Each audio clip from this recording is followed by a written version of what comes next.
Boa noite. Meu nome é César Benatti, né? Eu sou formado, graduado, né, em design gráfico. Na verdade, quando eu fiz essa graduação não tinha esse nome, né? A gente chamava de desenho industrial. E a minha graduação ela foi então, em programação visual. A gente tinha duas áreas de conhecimento, que era a programação visual e o projeto de produto.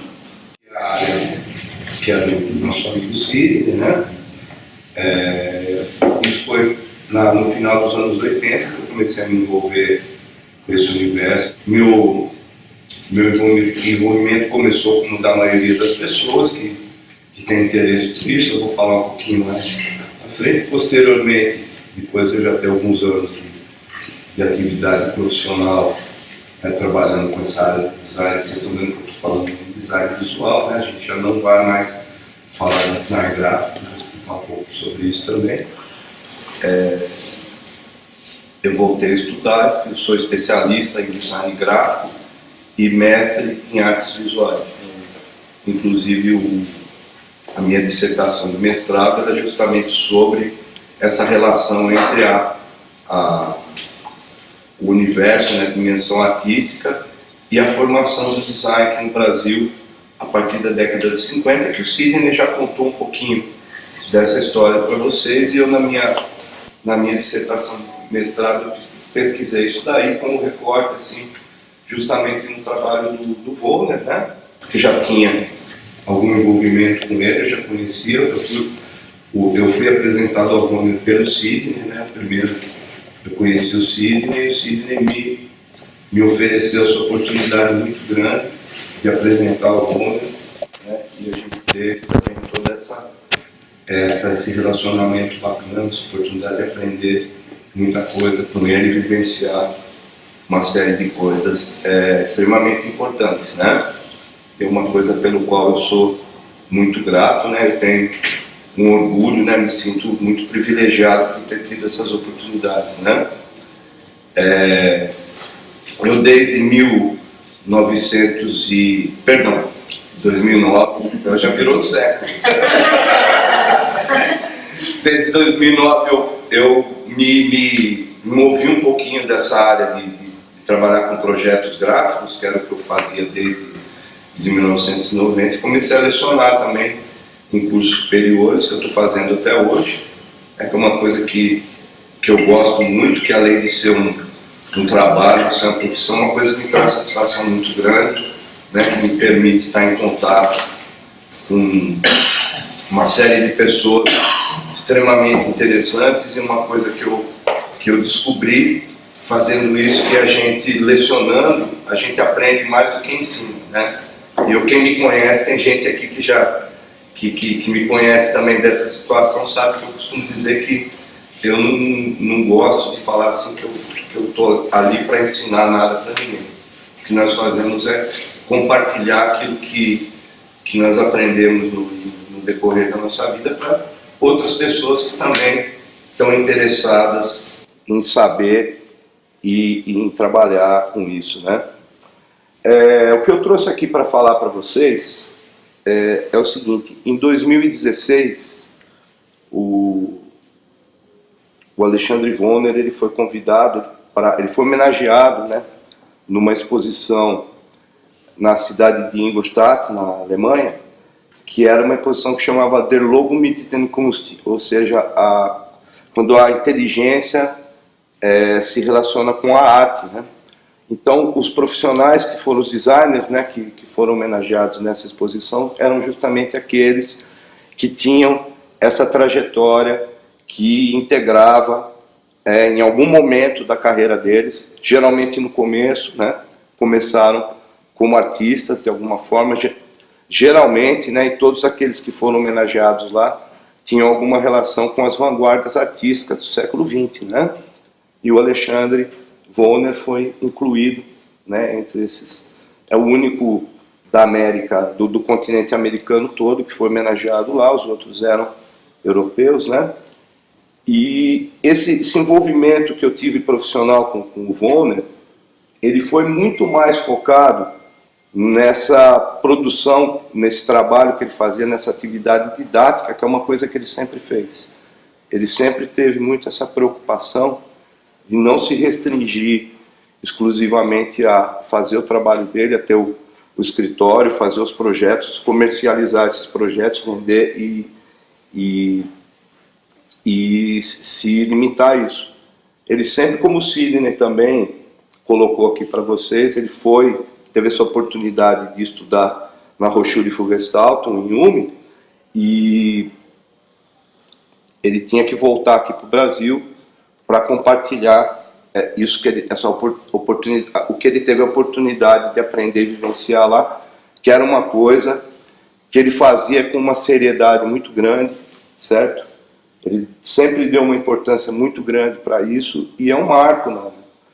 Eu acho assim importantíssimo dentro da trajetória dele. E quem aqui conhece um pouco e já teve a oportunidade de ler o que ele escreveu, e ele escreveu muita coisa, ele sempre tinha essa preocupação com os profissionais que estavam aqui, que vivenciavam essa dificuldade muito grande, porque nós temos uma cultura totalmente diferente. Ele teve a oportunidade de ir lá aprender onde essa cultura, esse tipo de pensamento não diria nem que se originou, que se configurou, é um termo mais apropriado, certo? E ele lidou muito durante toda a trajetória dele, justamente para que isso fosse compreendido dentro de um cenário, dentro de uma cultura que na maioria das vezes se apresentou extremamente refratária a entender isso, e refratária principalmente a entender as vantagens que isso poderia trazer para todo mundo. De forma que o que eu trouxe para vocês aqui, como eu estava dizendo, ele foi homenageado nessa ocasião, e o meu envolvimento com ele, eu trabalhei com ele em vários projetos de design também, certo? Mas o que eu fiz mais foi auxiliar o Alexandre no sentido de organizar os cursos e palestras que ele fazia. Você sabe, não sei se vocês têm conhecimento disso, mas ele fazia muitas palestras, fazia vários workshops dentro dessa preocupação didática, onde ele procurava explicar justamente a importância de tudo isso, que ele sempre defendeu e que ele sempre tentou transmitir. Em dado momento, assim, ele me conhecendo por intermédio do Sidney, que nos apresentou, ele sabendo que eu já tinha uma certa experiência lecionando e tal, ele me pediu se eu poderia ajudar ele com isso, organizar todo esse material, certo? Num sentido assim, que ele tivesse um aproveitamento desses cursos e palestras, e eu fiz muito isso com ele durante muito tempo.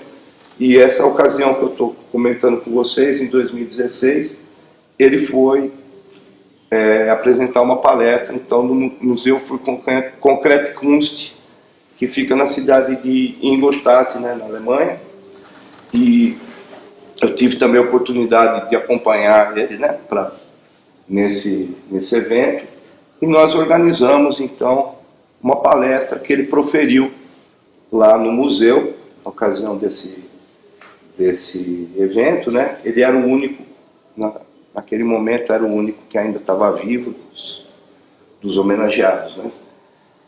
O que eu trouxe aqui para falar para vocês não é a palestra que ele apresentou lá, né? De maneira alguma eu teria a pretensão de querer fazer isso, né? Mas eu resolvi pegar algumas linhas gerais daquilo que ele me pediu, que ele gostaria de passar lá, né, comentar dentro dessa palestra, e através do meu ponto de vista, do meu entendimento, de muita coisa que eu aprendi com essa convivência com ele, além de outras coisas, não só com ele também.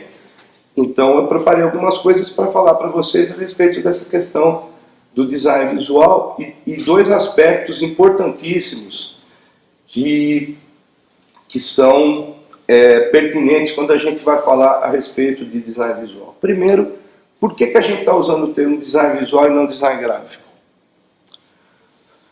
Porque o termo design gráfico, ele... Oi? É para impressão, talvez. Não é só para impressão, mas assim, o gráfico, ele tem muito Você tem razão quando você fala da impressão, mas ele tem muito assim a ver com a questão da reprodução no suporte específico, no suporte físico, que é como as pessoas entendem a coisa. Se a gente for pegar e entender o que é a palavra gráfico, né, que vem do grafem, do grego, né, que tem a ver com essa coisa do registro, de uma imagem, de alguma ideia e tal, logicamente que ele faz sentido, mas de um tempo para cá começou a ficar muito claro isso daí, as pessoas entenderem que o design gráfico é alguma coisa que tem justamente um foco nessa coisa da impressão, do registro estático, né, de uma imagem, e já não é de a gente falar, e agora a coisa está mudando, a gente já faz o tempo que passa por isso, né? As tecnologias elas vão se alterando, o comportamento das pessoas, a maneira como os receptores assimilam as mensagens que são recebidas, né? Elas vão se alterando e atualmente a gente não pode mais ter esse tipo de denominação que é um pouco limitadora.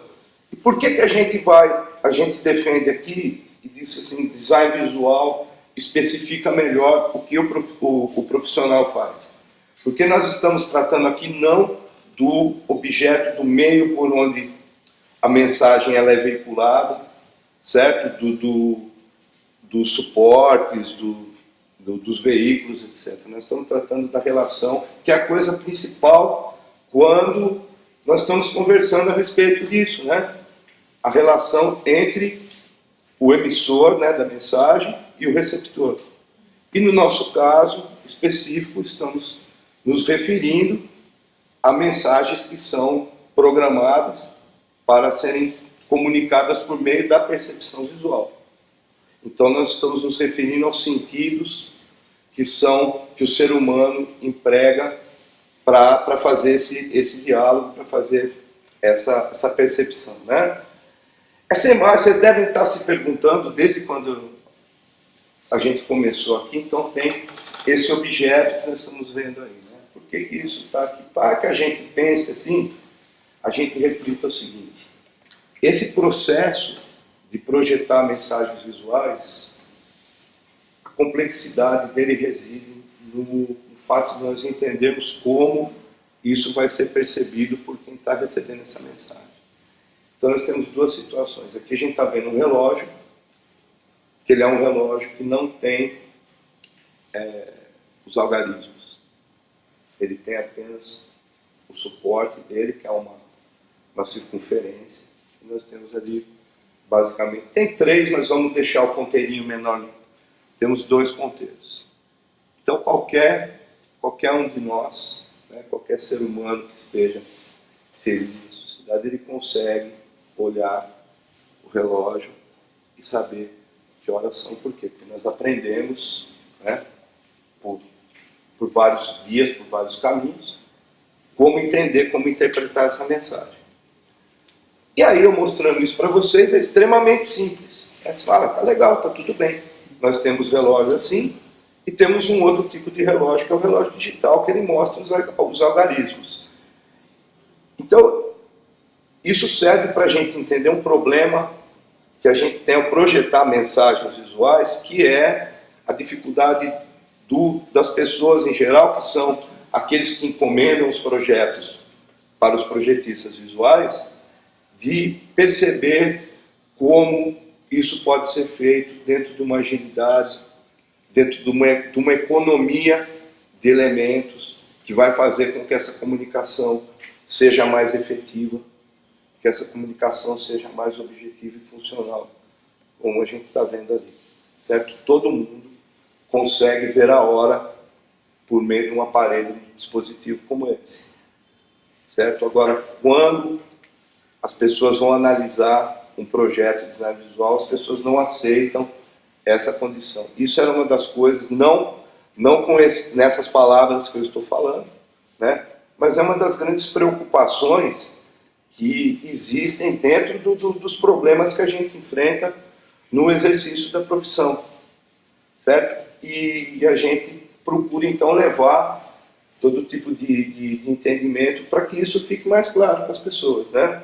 Eu não preciso, por exemplo, para informar as horas, escrever agora que horas são. Então tá. Olha o que ela falou para mim, são 5 para as 9. Se fosse um relógio digital, eu não teria essa opção, né? Seriam 20 e 55. Eu não preciso escrever 20 e 55 para saber que horas são. E dessa maneira aqui também, quando ela falou que 5 para as 9, a gente pensa o seguinte, esse tipo de diagrama que nós estamos vendo aí, ele consegue oferecer para nós as unidades de grandeza, de dimensão do tempo. Nós conseguimos mensurar, nós conseguimos olhar para ali e ver o quanto que vale, qual é o tamanho, eu consigo materializar o tempo. Se eu disser para vocês meia hora, eu vou entender que é a metade da circunferência que o ponteiro vai descrever. 15 minutos, um quarto da circunferência. Quando a gente fala do mostrador do relógio digital, ele só vai mostrar ali para você 20 e 45. Certo? Vocês devem estar pensando, puxa vida, mas e daí? Vamos chegar lá. Então, a grande pergunta, e isso é uma coisa que eu comento, os que estão aqui que já tiveram, tem aula comigo, né, que tem alunos meus aqui, né, já ouviram eu falar isso aí. O designer, primeira pergunta que ele faz sempre é uma coisa do comportamento, né, da postura do designer, da própria existência dele. A primeira coisa que ele tem que fazer em toda situação que ele se encontra é o que é e para que serve. Certo? Né? Porque tudo começa justamente com essa pergunta, né? Esse dilema que a gente tem. Eu vou ter que fazer alguma coisa, então o que é, para que serve, qual é a função, qual é o objetivo disso que eu vou projetar, desse problema de design que eu estou recebendo, né?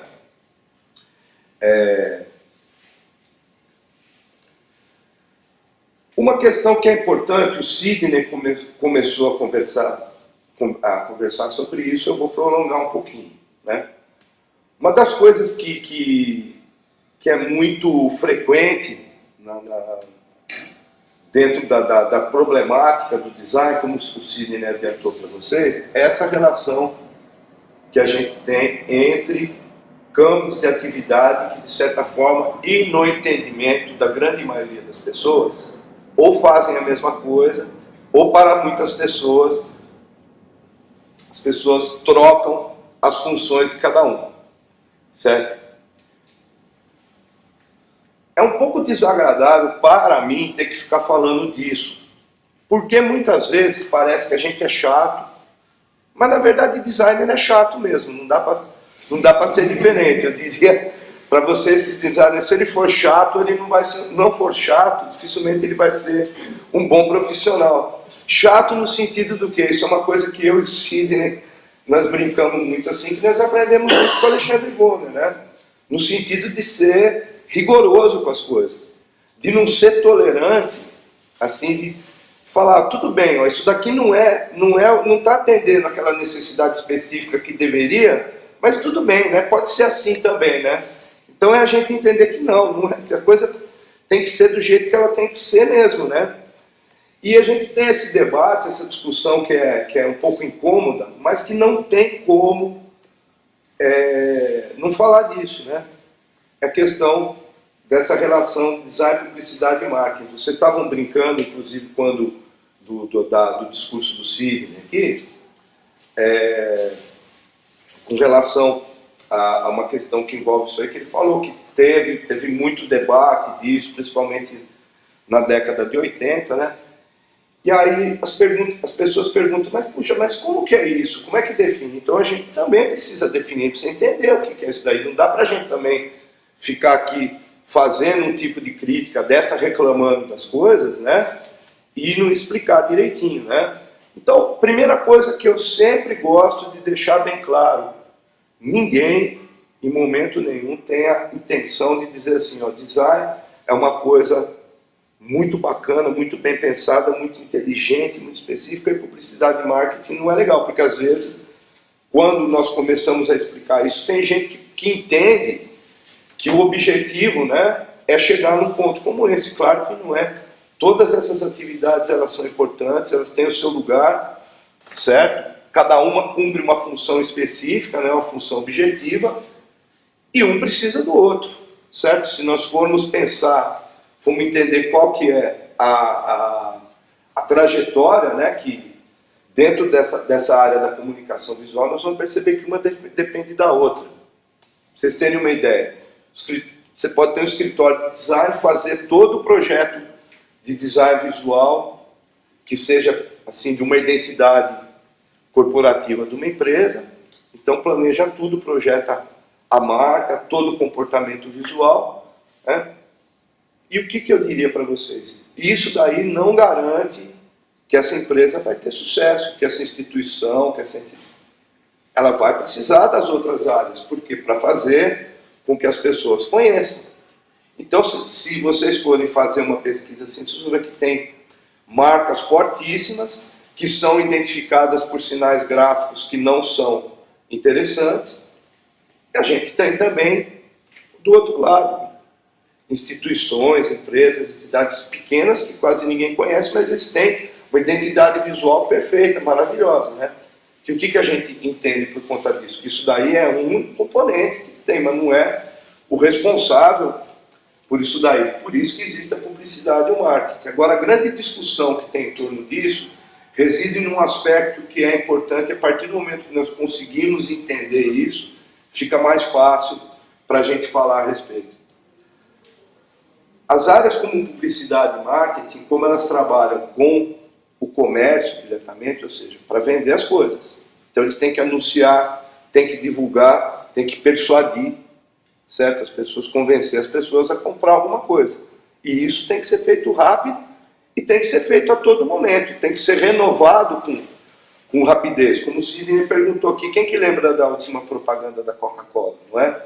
Agora, a marca da Coca-Cola, a garrafa da Coca-Cola, ninguém esquece, né? Então a gente tem que entender que são duas situações opostas. De um lado a gente tem uma coisa que é a perenidade e a outra coisa que é a efemeridade, né? O perene é aquilo que tem que ser feito para se estabelecer, para durar. Ninguém projeta, nenhuma empresa em sã consciência pede para alguém projetar uma identidade visual que vai ser trocada daqui a 15 dias. Né? Não existe nem possibilidade de fazer isso. Nem para ser trocada daqui a 6 meses ou 1 ano. Quando é feito um projeto desse tipo, ele requer uma implantação, precisa que isso seja percebido pelas pessoas, isso precisa se incorporar, né, no consciência das pessoas, certo? Então você vai ter que fazer um projeto que ele vai ter essa perenidade. No caso do marketing e publicidade, como eles estão renovando isso a cada dia, então eles trabalham com mensagens, certo? Tanto verbais quanto visuais, efêmeras, né? E até faz parte, a gente não vai discutir aqui, questionar se está certo ou errado, que é diferente. Então, quando você faz um projeto de identidade visual. No final vai ter prova ou não, né? Não vai fazer prova. Para você não, porque você já está reprovado. Aliás, eu só não peço para você sair para não criar casa. Não criar casa, né? Tá? Então, para a gente entender um pouco a questão, o que acontece? Nós temos duas situações aqui, né?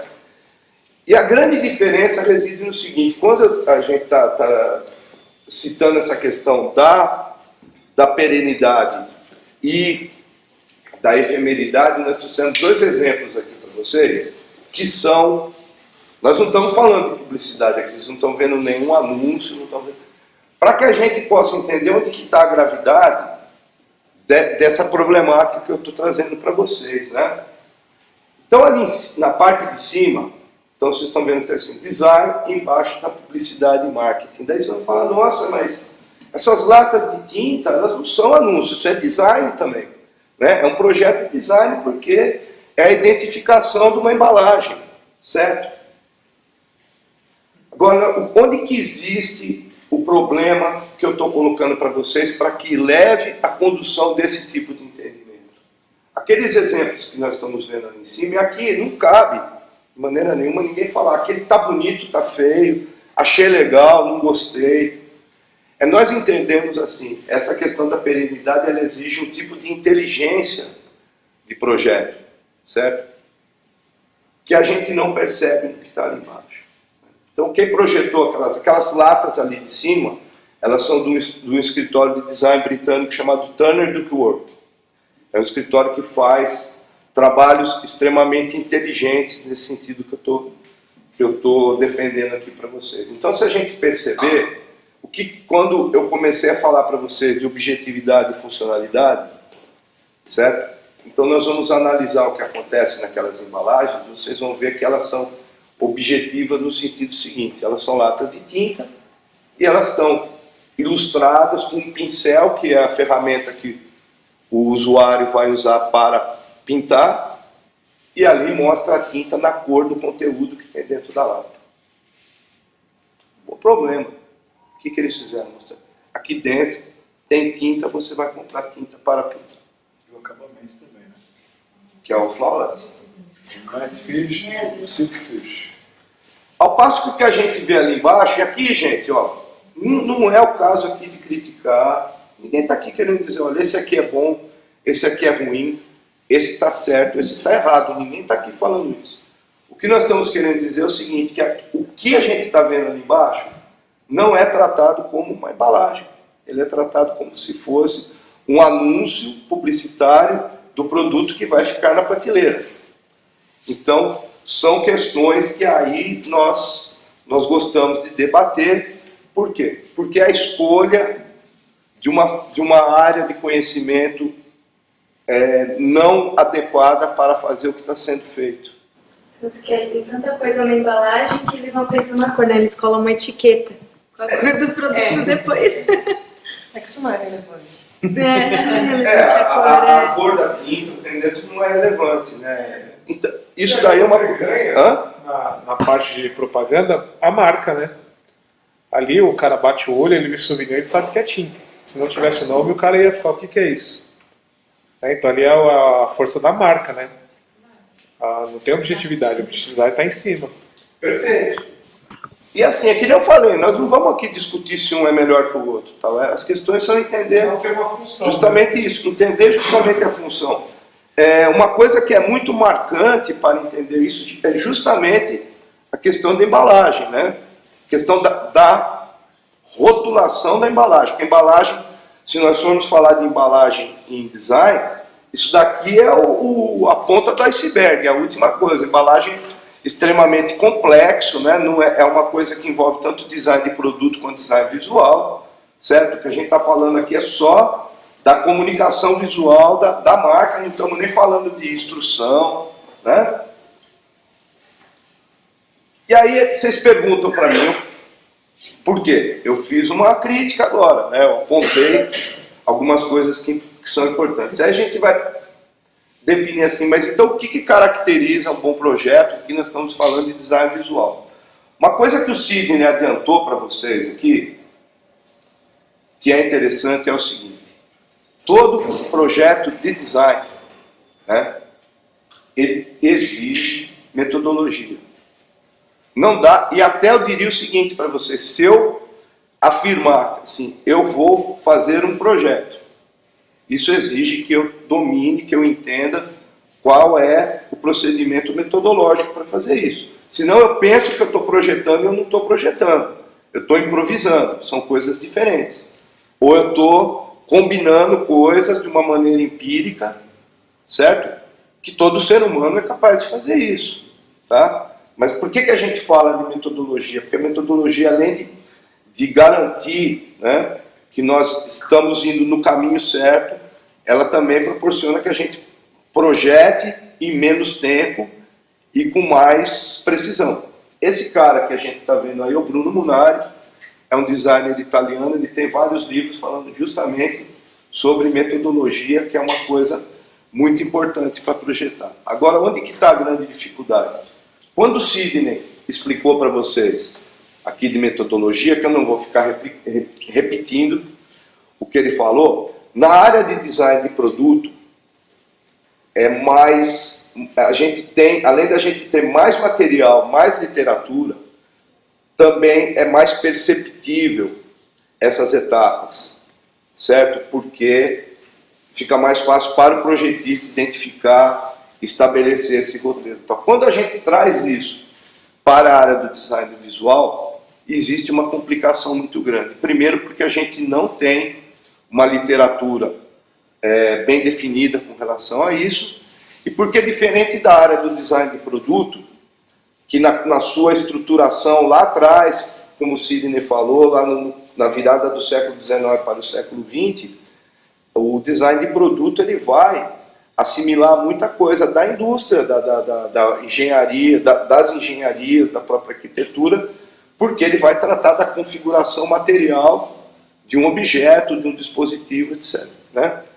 E o ser humano ele também tem mais condições de avaliar essas questões que nós estamos colocando aqui. Por exemplo, você vai sentir na pele se uma cadeira não está bem projetada. Você vai sentir ao usar um aparelho, uma ferramenta, qualquer coisa. Você vai perceber a dificuldade que tem ali fisicamente. No caso de uma mensagem visual, fica muito difícil determinar qual que é o ponto de objetividade e qual que é o ponto de subjetividade que existe ali.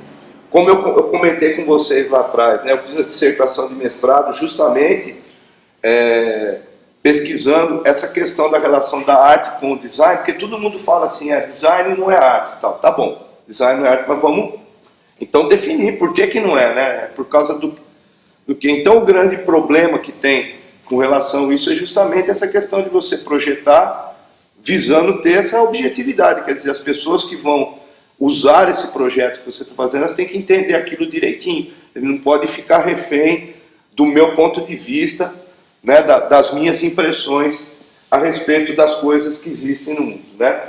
O que nós podemos fazer para começar a entender isso é trazer algumas coisas que são do universo. Quem está olhando isso daí geralmente fala, mas isso daí é coisa de linguística. E tem razão. Tinha um cara, acho que vocês devem conhecer, já até ouvido falar, que durante muito tempo trabalhou com o Alexandre Vonner, um cara importantíssimo aqui para a nossa cultura aqui no Brasil, que é o Décio Pinhatari, certo? Décio Pinhatari, entre outras coisas, ele era poeta, ele escreveu muitos livros sobre teoria de percepção, sobre semiótica, né? E eles têm esse período que o Décio Pinhatari e o Alexandre trabalharam juntos, o Alexandre Vonner trabalharam juntos, eles têm trabalhos muito interessantes e muito importantes. Uma das coisas que o Décio Pinhatari orienta com relação ao design, ele também foi professor na ESD, lá, né, como que o Sidney colocou, é o seguinte, o designer visual, o processo de projeto dele é o seguinte, é pegar uma mensagem, uma ideia, um contexto, qualquer coisa assim, que no primeiro momento ele é verbal. Né? Verbal, assim, o seu pensamento, ele ele está dentro da dimensão verbal. Você pensa alguma coisa, aí você expressa aquilo no primeiro momento pela fala, depois pela escrita e assim por diante. Quando chega na mão do designer visual, o que ele tem que fazer? Ele tem que traduzir esse pensamento em imagem, em signos, né? Em informações visuais. Então esse processo, ele é um processo interessante para que o designer ele possa organizar como ele vai fazer isso. Porque o que acontece muitas vezes, né, o grande erro que todo mundo, e eu não me isento disso não, gente, é pegar e fazer ligação direta. Se tem um problema de comunicação para resolver, a gente faz isso em outras coisas na vida também, que nós estamos falando aqui de projeto de design visual. Então a gente faz a ligação direta. Tem um problema para resolver e a gente já começa a querer pensar na solução pronta lá na frente, certo? E aí que a gente se trai, né? Porque existe um caminho para a gente chegar até lá, como o Sidney mostrou para vocês, no caso de um produto, isso fica mais evidente. E no caso de uma mensagem visual, como é que eu vou fazer esse caminho, né? Então a gente tem, a partir do momento que nós entendemos essas três dimensões que existem no processo de representação, fica mais fácil para entender. E o que é importante? Fica mais fácil também para a gente interpretar as mensagens, né? Porque isso não serve só para quem está projetando. Isso serve para a gente como ser humano também. para que quando eu tenho contato com alguma mensagem visual, eu também posso interpretar isso de uma maneira mais específica. Então a gente tem essas três dimensões: a semântica, a sintática e a pragmática.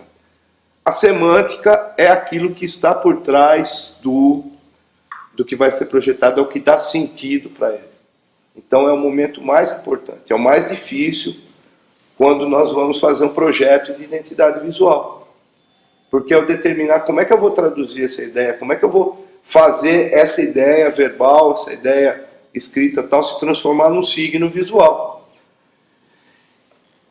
Então, o que é a semântica? É o que a gente fala, é ideia, conceito. Então tá ali, ó, parece com o que, lembra o que? A semântica, no nosso caso, ela funciona assim. É quando nós começamos a fazer conexões, começamos a buscar ali dentro daquela história toda que existe, que vai emergir de dentro para fora da entidade para a qual nós estamos projetando, que nós queremos identificar.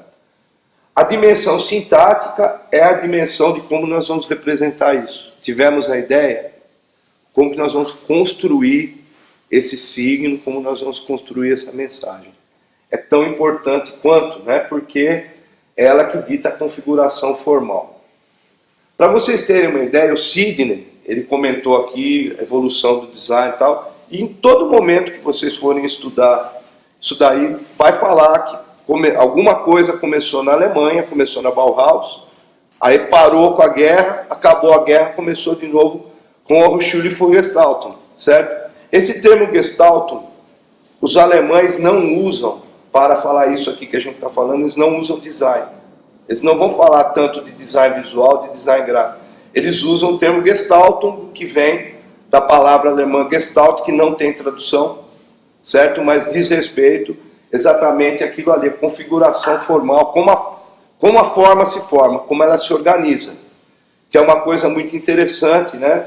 Daí, para que a gente possa entender o que nós estamos fazendo. Então, nós damos forma às formas, né? Então, é uma coisa engraçada para a gente entender isso. Então, passa justamente pela ordenação. E a gente tem, num terceiro momento, a dimensão pragmática, né? Que é assim, onde isso daqui vai existir, certo?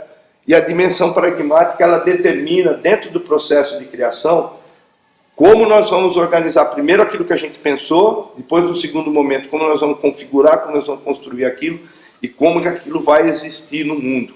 Quando eu estava na faculdade, tinha um professor excelente, um cara que foi muito importante para mim também, né, chamava José Luiz Valério Figueiredo. Ele era professor de tipografia e de identidade visual, foi um cara com quem eu aprendi muita coisa, né?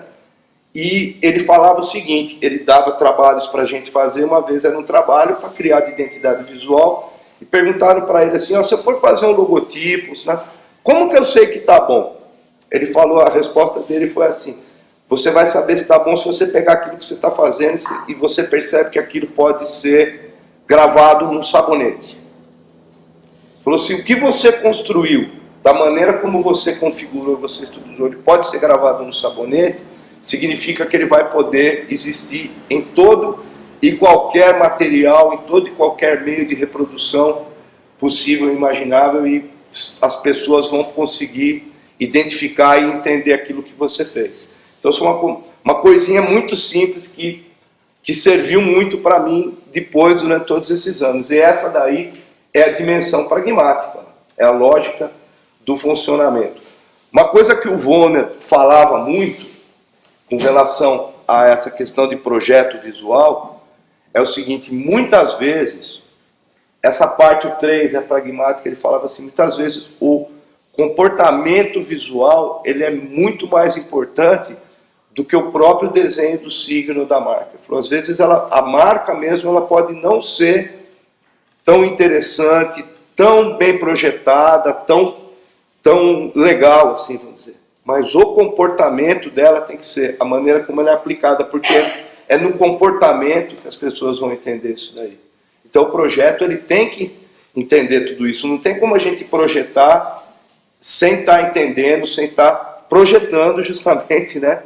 Visualizando como que as coisas vão funcionar nesse sentido. Esse é um dos grandes problemas também.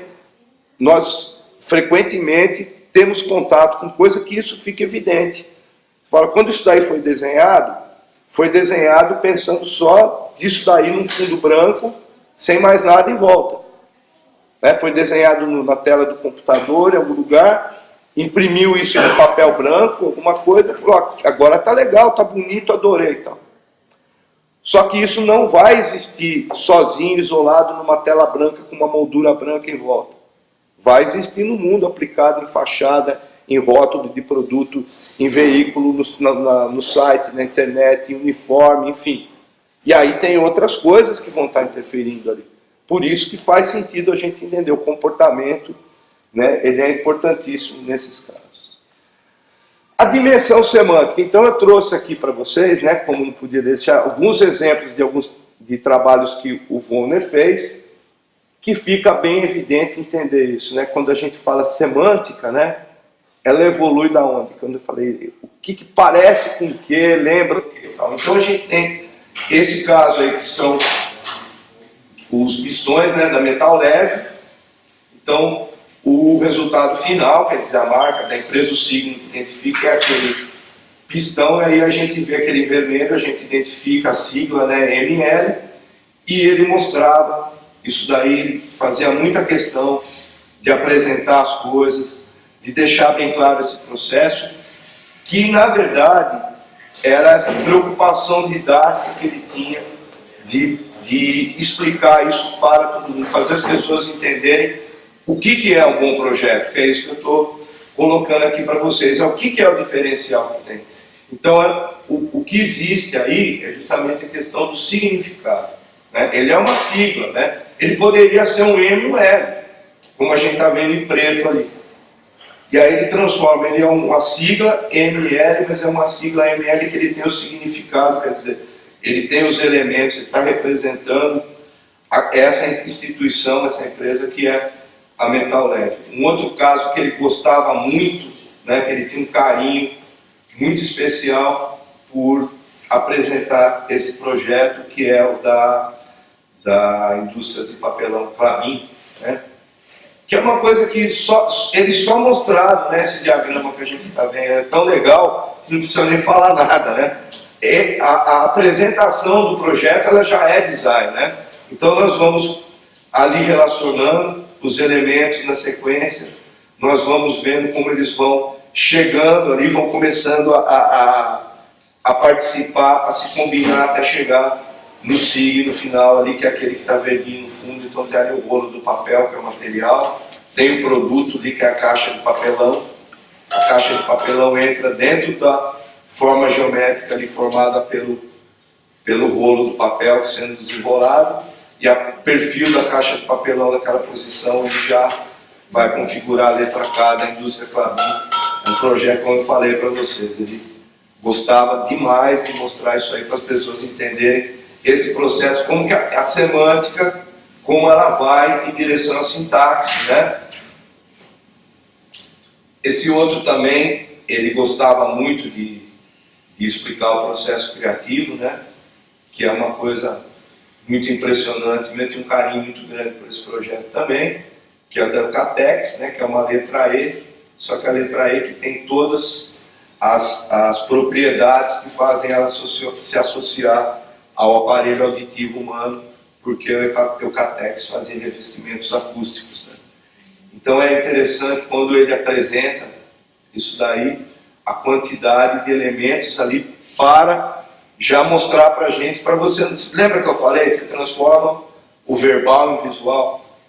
Quem vê a disposição dos elementos aí não precisa justamente ter uma legenda, não precisa ter um texto explicando, você vai olhar isso e vai falar, puxa vida, tudo que tem aí é espiral, né? A orelha é uma espiral, eu esqueci o nome agora, é uma espiral, né? Uma coisa que é importante também para a gente entender com relação à sintaxe, né? Tem um outro designer muito importante, eu não sei quem que conhece aqui, que é o Paul Lantz, né? Que é um designer, ele é tcheco, na verdade, na República Tcheca, mas se mudou para os Estados Unidos, né? E ele, existiu um debate uma vez onde ele foi inquirido por uma série de professores de design nos Estados Unidos e perguntaram para ele, que é uma pergunta super difícil, né? O que é design, né? E ele deu essa resposta que eu achei assim, a mais fácil para a gente entender. Ele falou, a relação. E aí quando você começa a pensar nisso aí, você fala, puxa, é a maneira mais objetiva que eu já vi de alguém explicar o que é design, né? Porque não existe design se você não tiver uma relação entre elementos, entre objetos, entre as coisas que configuram isso, né? E essa relação é muito importante, ela existe, né, dentro da história da humanidade. É uma das coisas que é muito legal a gente entender, porque quando a gente começa a falar da história do design, certo? A história do design, como nós estamos falando hoje aqui, ela começa no século XX, tá? Antes da Revolução Industrial e antes da Bauhaus, a gente não tem design. Tem gente que fica bravo quando fala isso, mas assim, tem gente que insiste que tudo é design, né? Mas pelos motivos que a gente colocou aqui, nós podemos afirmar isso daí, não queremos debater, brigar com ninguém, nem impor que a nossa percepção, né, nem opinião, né, seja a mais certa. Mas aí, se a gente vai ver na história da humanidade, essa questão da relação entre os elementos, essa coisa da configuração, coisa da proporção que existe, sempre teve presente em todos os momentos, em todos os personagens que pensaram isso, que a gente tem uma série de personagens conhecidos, né, no decorrer da história, cada um dá a sua contribuição. Então a gente começa a entender essa parte da sintaxe, né? A sintaxe diz respeito justamente à construção e ordenação. Ela existe de diversas maneiras, né? Isso daí que a gente está vendo, por exemplo, esse diagrama, ele chama Cano de Van der Graaf, né? Que é um cara que desenhou essa estruturação geométrica que era a estrutura usada para o desenvolvimento das páginas de livros muito antes da invenção da imprensa, certo? Os monges copistas já usavam isso e eles conheciam a importância de ter essa organização para que o conteúdo ficasse mais harmônico, ficasse mais agradável para o ser humano. Isso é uma outra questão importante. Por que a gente insiste muito nisso daí, estuda, procura entender essas questões, né? Porque a gente lida com uma coisa muito complicada dentro do desenvolvimento de projeto visual, que é a estética. A estética, ela é justamente o meio, o fio condutor, certo? Que vai fazer com que o receptor de uma mensagem visual ele se identifique com ela. Ou seja, na estética é quando a pessoa fala gostei, não gostei, achei bonito, achei feio, achei legal, não achei legal.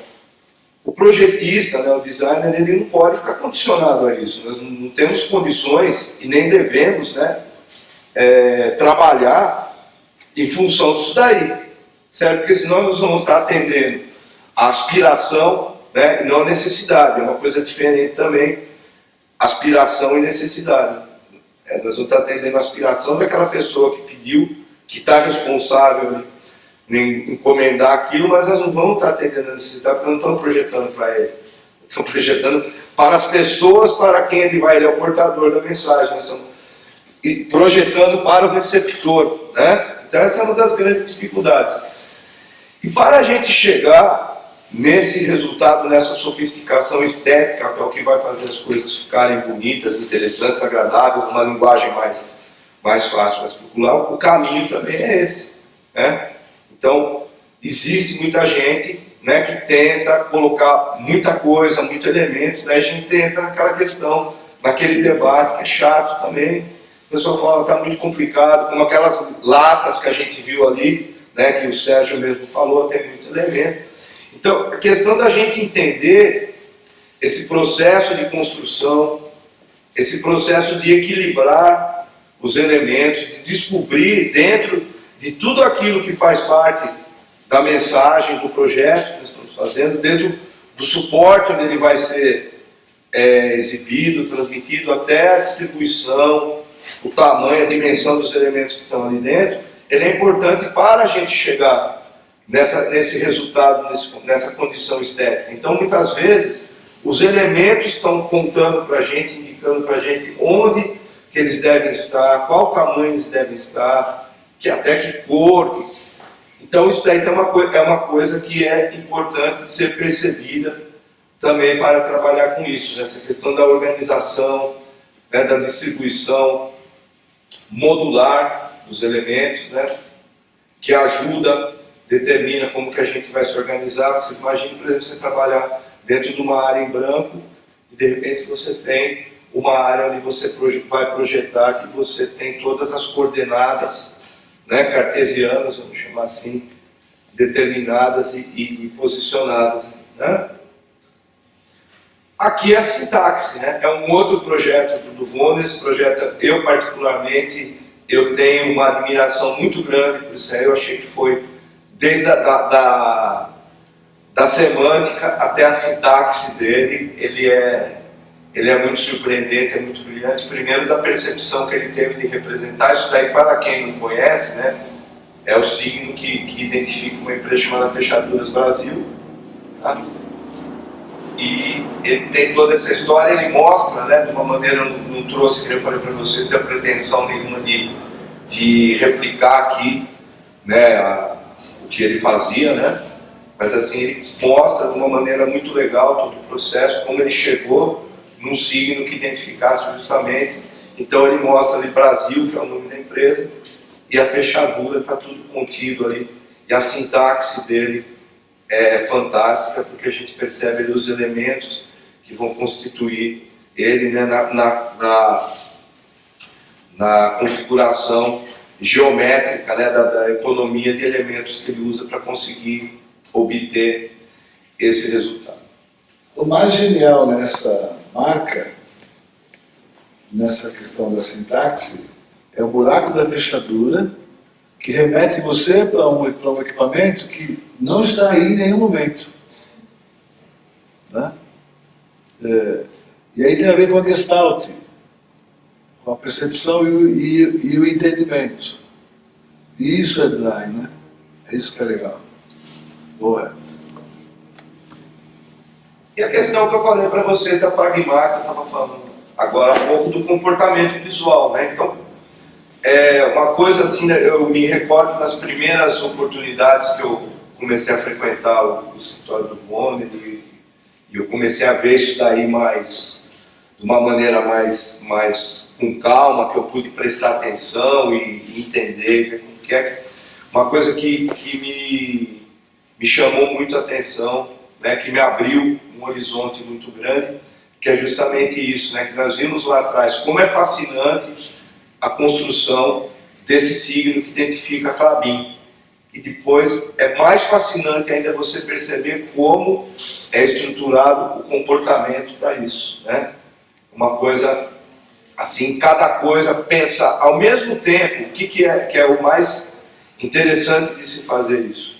Ao mesmo tempo que você tem que pensar de uma maneira genérica, porque você tem que definir, programar, né, uma lógica para a aplicação dos elementos para que eles fiquem integrados, para que eles obedeçam um programa específico, né? Não dá para você chegar e fazer cada coisa. Agora essa coisa aqui eu vou pensar do jeito do cartão de visita, agora no outro, na pasta eu vou pensar em outro, agora eu tenho que pensar um caminhão, como que eu vou pensar para pôr isso no caminhão? Então o que é feito é primeiro ter um programa de diretrizes para como isso vai funcionar, como isso vai ser aplicado, né? E aí sim, dentro dessas diretrizes vai se pensando, aí sim pontualmente cada um. Então esse é um jogo assim muito interessante, muito bacana que existe, que é super difícil de fazer, né? Que é um grande diferencial quando a gente conhece, né, o comportamento visual das empresas, principalmente feito nesse caso, você começa a sentir realmente a importância de se fazer isso adequadamente, e você começa a perceber também como nós carecemos assim de uma preocupação com isso daí. Por que a gente fala muito isso daí, né, gente? Como eu falei lá no começo agora para vocês, vocês devem ter percebido aqui que a minha abordagem aqui também é muito didática. Eu falei para vocês desde 2009, né, que eu venho atuando como professor, né, tentando ensinar, que eu não gosto de falar ensinar, assim, repartindo esses essas coisas, esse conhecimento que a gente tem, né? E é uma preocupação muito grande porque a gente, logicamente, tem contato com essas coisas e não existe muita preocupação com isso daí, né? Mesmo na literatura, se a gente pegar, e eu durante muito tempo eu recebia muitos livros, né? Agora os editores não estão mandando mais, mas antes eu recebia muito livro de cortesia das editoras, falando disso, livro de design, disso, design daquilo e tal. E aí tem algumas coisas como isso que nós estamos falando agora aqui, dessa coisa do comportamento visual, eu não vi em nenhum lugar uma literatura aqui no Brasil, tirando, né, o livro que o Alexandre Vonner escreveu, Design Visual 50 anos, onde ele mostra ali, ele explica como que é, mas ele também não está ensinando ali como que faz, né? Não é de material didático a esse ponto, né? Mas assim, não existe uma importância com isso. E também o contato que eu tenho com os estudantes também, é difícil de explicar a importância de fazer isso, de como fazer isso de uma maneira objetiva, né? Uma maneira que ele vai ser funcional, né? Então, a gente encerra, né? Eu tinha para falar um pouquinho com isso daí, com essa questão da pragmática, que é onde estão as aplicações. Esse é um projeto do Vonner também muito bacana, infelizmente não existe mais nessa empresa por São Paulo. Certo, gente? Então, como é de praxe, alguém tem alguma pergunta? A gente trabalha mais na área de, vamos dizer assim, uma coisa mais técnica, voltada ao desenvolvimento do produto. A gente percebe que tem um movimento muito grande do design, do projeto de uma indústria, de uma linha de produção, está começando a alinhar muito ao que vocês dois definiram como projeto, que seria o que o pessoal chama de design thinking, que é pensar no usuário e não só na concepção do produto. Vocês enxergam essa relação, mais esse jeito, acho que tem mais contato com a indústria, de a indústria estar agora mais preocupada com a percepção do usuário e não só com fazer meu produto com menor custo, do melhor jeito aqui. Fala primeiro. Começou não? Daniel.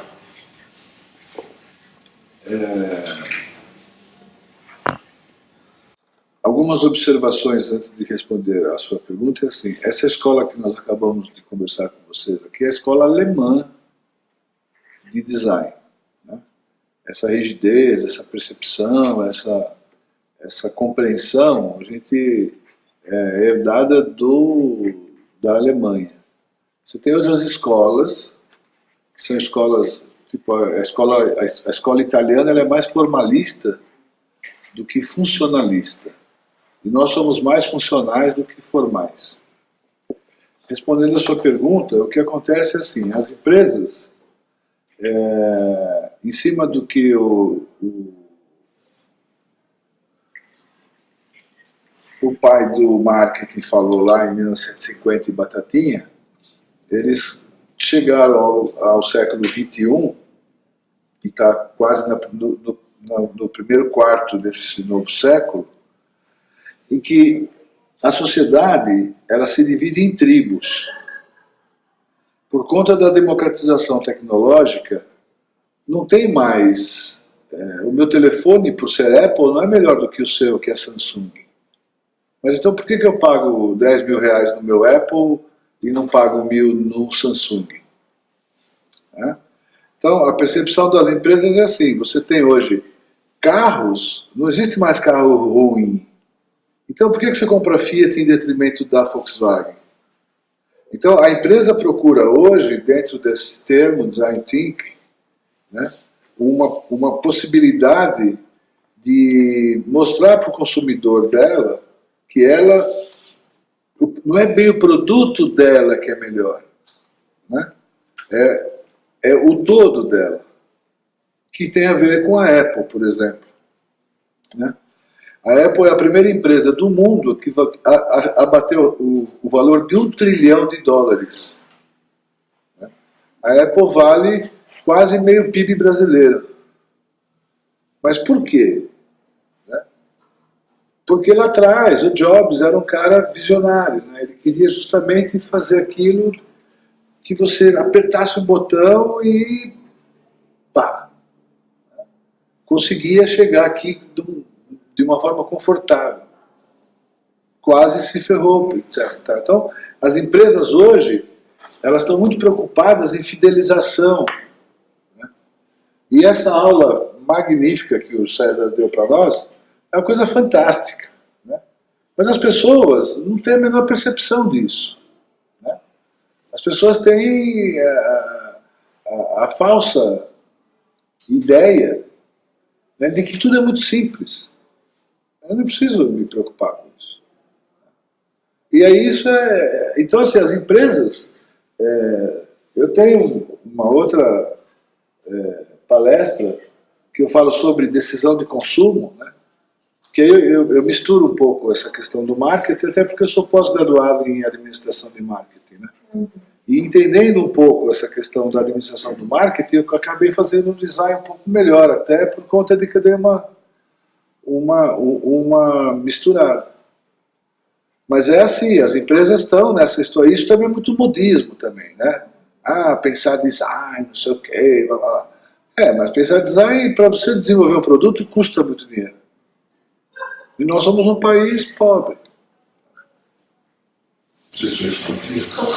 A questão que o Sidney, complementando o que ele falou, quando o Sidney ele explicou para vocês esse pensamento que nós estamos falando, que é um pensamento assim, que ele é mais uma escola alemã, coisa desse tipo, né?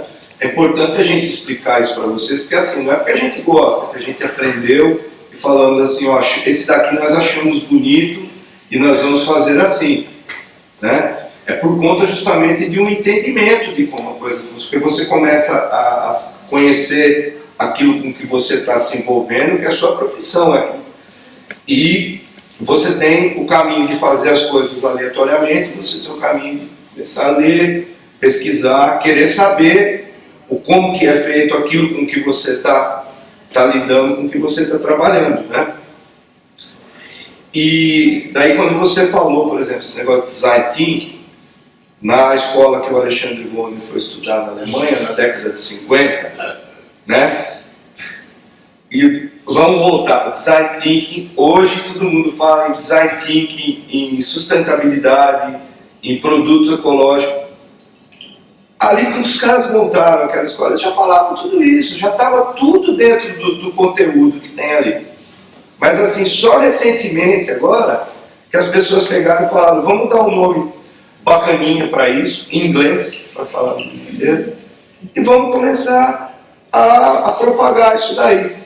Que entra nessa questão que o Sidney falou, cada lugar, ele pensa o mundo de um jeito, né?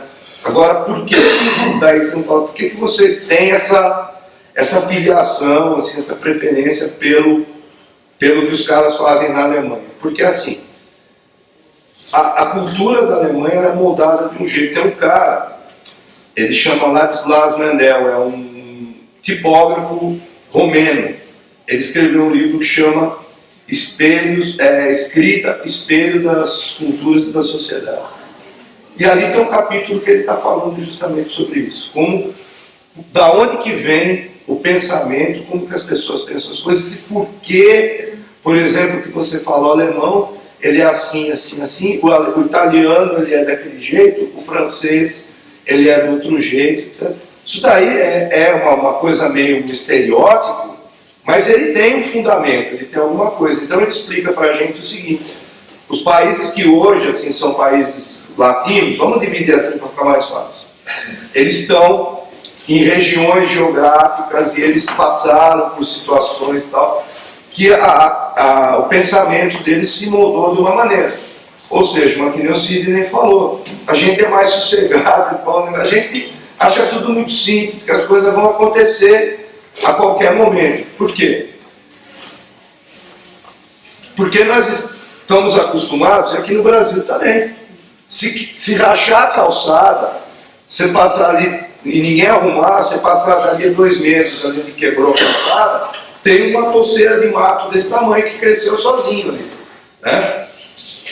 E nós não temos problemas, por exemplo, de falar, olha, eu preciso plantar alguma coisa agora, porque daqui a 3 meses está tudo congelado, eu não planto mais. Ao passo que os povos que habitavam essas regiões assim que tem verão plantável, cultivável Regime temperado. e aí no inverno congela tudo. Se no verão, lembra que ela fala o Esopo, da formiga e da cigarra, né? É meio isso aí. Vai chegar o frio, se você não se preveniu, morre você, morre sua família, morre seu boi, morre todo mundo. Então é uma maneira de pensar. A segunda coisa importante também é a reforma protestante. Então, assim, os povos latinos geralmente eles têm uma cultura, um pensamento dentro do catolicismo. E os outros países, os países mais do norte da Europa, eles são protestantes. Eles já desde muito tempo, eles têm essa cultura, no caso da comunicação, principalmente, eles têm uma cultura de visualidade diferente, né? Não sei se vocês já foram e tiveram a curiosidade de comparar uma igreja católica e não é nem igreja que fala, protestante é outro nome, né? Não?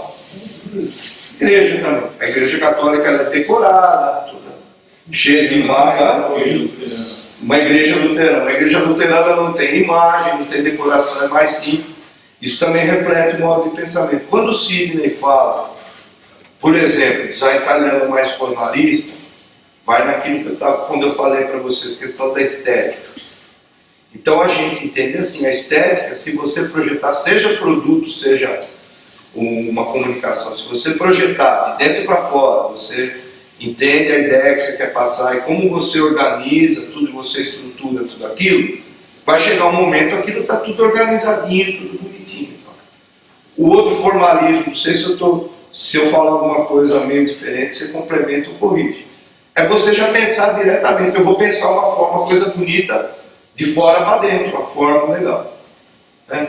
Então é por isso que a gente, quando comenta, quando argumenta, essas questões, é mais focado justamente nessa questão, nessa escola, nesse pensamento que ele é mais,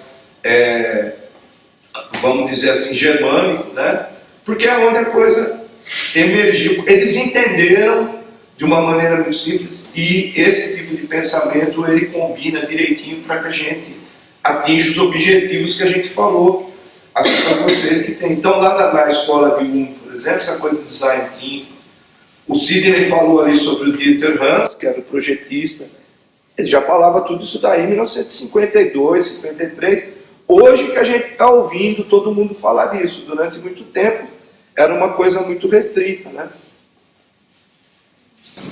Primeiro, dizer que realmente é incrível a junção de vocês, né?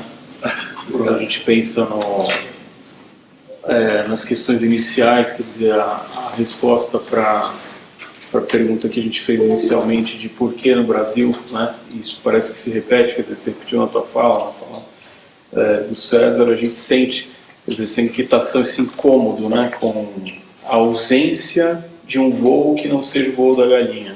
Aí eu tomo a liberdade, né? É óbvio, acho que muita gente lembrou disso enquanto vocês falaram, de quando você tocou na questão das patentes, da gente lembrar do Santos Dumont, né? A questão da aviação, né? Se a gente for pensar o avião como resultado do design, né? Anterior, inclusive, ao nascimento da história do design historicamente, né? É uma grande reflexão, não só no sentido do que é o design, do que é o desenho, do que é uma junção de percepções ou de uma mobilidade constante, né, que está muito presente na percepção dos designers, que é de ir facilitando, criando objetos funcionais que sejam sínteses locais diferentes, que se encaixem perfeitamente na vida. E aí eu lembro também do Volner que falava assim, eu não queria pintar somente porque aquilo era para um grupo pequeno de pessoas e o design era para milhões de pessoas, né? Isso é legal. Ele falava, ele entendeu, né, qual que era a diferença de ser atuante com a pintura e como ele iria ser útil para as pessoas fazendo design. Eu acho que a outra pergunta também que veio muito aqui é da relação entre arte e design, né? A arte e design é uma reflexão interessante porque em alguma medida a arte é design e o design é arte, né? Hoje eu vinha para cá e tinha que meditar um pouco sobre essas falas que a gente ouviu aqui E há uma questão presente na linguagem do século XX com uma clareza através dos meios de comunicação que em século nenhum, pelo menos nos últimos 2000 anos, foi tão presente, que são as mutações das linguagens visuais, né? E todo artista que muda a linguagem visual, que inova a linguagem, ele é antecipadamente um designer do avanço da linguagem da arte. Sim. Nesse sentido, talvez quando o design se coloca nessa fronteira, ele deixa de ser a fronteira para romper justamente a fronteira entre arte e design, né? E então eu queria falar aqui também que eu pensei duas coisas e eu faço questão já de deixar isso publicamente colocado aqui no Centro Cultural do Alumínio.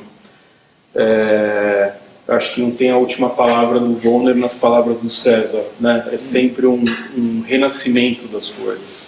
Como não tem a última palavra do Wollner nas palavras do Sidney e de nenhum dos designers atuantes que a gente conhece.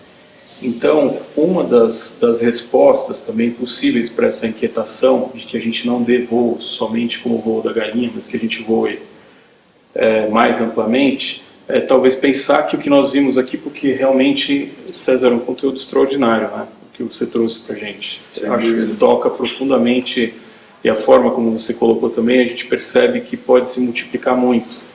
E aí, o que a gente sente é que talvez fosse possível criar uma série de diálogos expandidos a partir de falas como essa de vocês, mas talvez uma mobile school de design aqui no Brasil, porque em muitas regiões tem gente criando, né? A gente vê coisas maravilhosas em Belém do Pará, vê coisas maravilhosas em Recife, no Rio Grande do Sul, quer dizer, há designers no Brasil como um todo. E talvez uma escola, parafraseando um pouco o início da tua fala, sem um tempo medido, sem um tempo preciso, mas com a feição daquele relógio extraordinário que expressa a introjeção do tempo na cultura humana. Então aí você não precisa dos algarismos, né? Só precisa realmente de que a cultura esteja objetivada num objeto de design que é utilizado cotidianamente. Então, da mesma forma como a gente viu esse exemplo extraordinário da lâmpada, e a gente sabe que a pintura e o cinema são coisas que se uniram no século XX através da engenharia, da tecnologia e do design, né? E houve a reflexão do Sidney vindo lá das cavernas para depois vir com a história da lâmpada, da luminária, a gente consegue compreender o como há uma interface contínua nisso. E talvez esse lugar seja uma resposta, né? Então toma a liberdade aqui, Silvia, de propor publicamente que a gente repita, que esse encontro seja transformado num documento talvez mais bem elaborado, editado, que possa ser uma mídia que migre para uma escala maior de pessoas, né? Então, se a gente tiver uma escola móvel de design, que as conferências ocorram por pensamentos variados, em locais variados, em horas variadas, e as pessoas, ao invés de virem a um lugar, possam seguir isso em distintos lugares, uma hora esse conteúdo vai encaixar, né? E novamente aqui apareceu também Steve Jobs, né? Quando a gente falou da arte concreta, ele veio muito claramente, e na biografia do Jobs está escrito que ele inventava as coisas dele com equipes multidisciplinares, né? Então, assim, no desenho do Macintosh havia poetas, músicos, cientistas, médicos. Ele fez um curso de fonte, Pois é. sobre fonte. Ele largou a universidade e foi estudar fonte para entender como é que funcionava essa história da fonte. E aí a fonte que tem no Apple hoje, ele contratou um designer que fez a fonte específica para ela. E o que é interessante é que todos estavam espalhados, ninguém sabia quem era quem, mas quando se juntou tudo, deu no que deu, que é esse veículo multiplicador de ideias, inteligências e etc. E aí, só para deixar uma última provocação e expressar realmente um agradecimento profundo, porque César, quando você veio aqui e conversou muito emocionadamente, praticamente na semana da morte do Wollner, para a gente também foi difícil receber você daquela forma.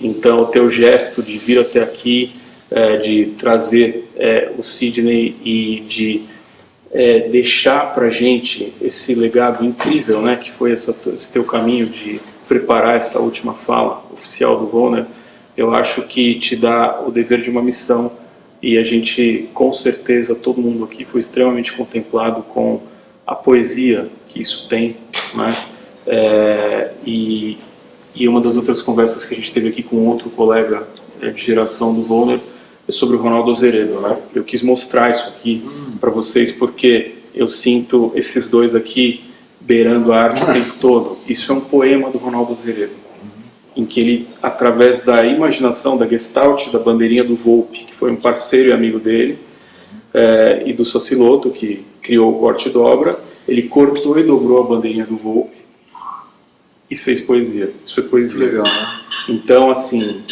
se há uma dúvida, já colocada na arte contemporânea brasileira pela Ana Maria Tavares, que é uma artista muito atuante, sobre arte e design, que ela procura romper isso na linguagem dela, essa geração concreta, assim como a escola de Ulm, antecipou tudo isso. Então, essa escola da Gestalt, talvez, né, não tenha conseguido deixar tão claramente assim, a ruptura de um limite entre o design e a arte, mas o fez. E o fez principalmente quando o design relata, assim como nesse relógio, a realidade invisível que todo mundo vê, mas não identifica, e que aparece no objeto de design, né? Então, o que a gente tem a aprender com essa geração, eu acho que se expressa muito bem nas palavras que o Sidney colocou, que serve para todos nós, né? Tendo vindo aqui, saindo daqui, a partir de agora, né? É que todos nós temos que voar além do voo da galinha. Isso realmente foi, sabe, acho que a lição que o Alexandre deixou para todos nós, porque o trajeto que ele criou, né, dentro das limitações daquilo que ele viveu e do tanto que ele lutou para ser o grande designer que ele foi até o fim, realmente deixou frutos visíveis que a gente pôde perceber essa noite.